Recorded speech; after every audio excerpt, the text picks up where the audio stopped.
কানের অসুখ। তাই আবার হয় নাকি? কি এটাই তো ভাবছেন? বিশ্বাস হচ্ছে না?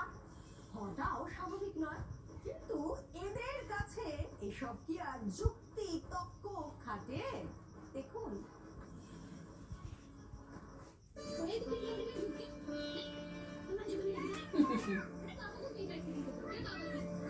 কি কাণ্ড দেখলেন? ঠাকুর ঘরে গিয়ে সিংহাসন থেকে হনুমানজির মূর্তি বগল দাবা।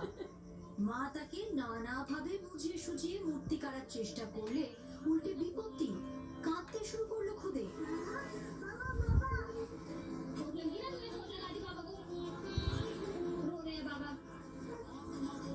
আসলে শিশুরা তো নিজেরাই ভগবান তুল্য, তাই নিজের মনে করে ভগবানের মূর্তিকে আদর করে ভালোবেসে আগলে নিয়ে সোফায় শুয়ে দিল খুলে।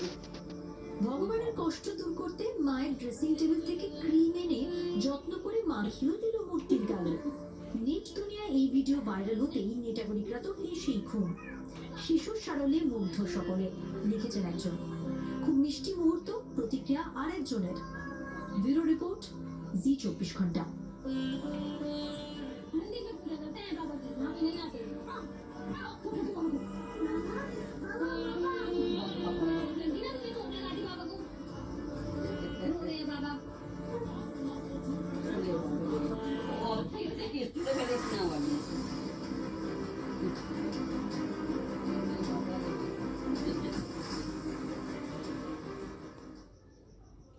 যে মুঠোফোন আমাদের সারাটা দিন রাতের সঙ্গী, একটু মুঠো আলগা হলেই সেটাই হাতছাড়া হয়ে যেতে পারে। রাস্তাঘাটে বেরোলে একটু অসতর্ক হলেই চোখের পলকে ভ্যানিশ হতে পারে সর্বক্ষণের সঙ্গী।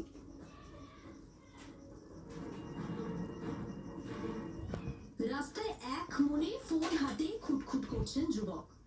যাবতীয় মন মোবাইলের স্ক্রিনে, আশেপাশের জগৎ থেকে যেন বিচ্ছিন্ন।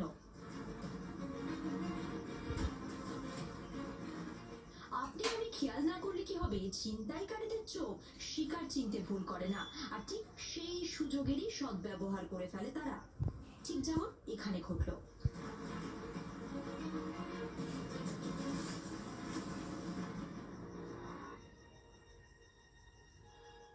সিসিটিভি ফুটেজে দেখা যাচ্ছে এক তরুণী রাস্তার ধারে দাঁড়িয়ে গল্প করছেন, মাঝে মাঝে কথা বলছেন, তবে যুবকের মন পড়ে মোবাইলে। ব্যাস, আর কি, ছো মেরে ফোন ছিনিয়ে নিয়ে পগার পার ছিনতাইকারী।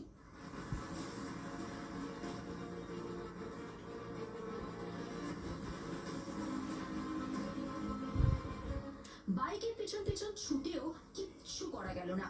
বাইকের সঙ্গে দৌড়ে কি পারা যায়? বোকা বনে যান সঙ্গে থাকা তরুণীও।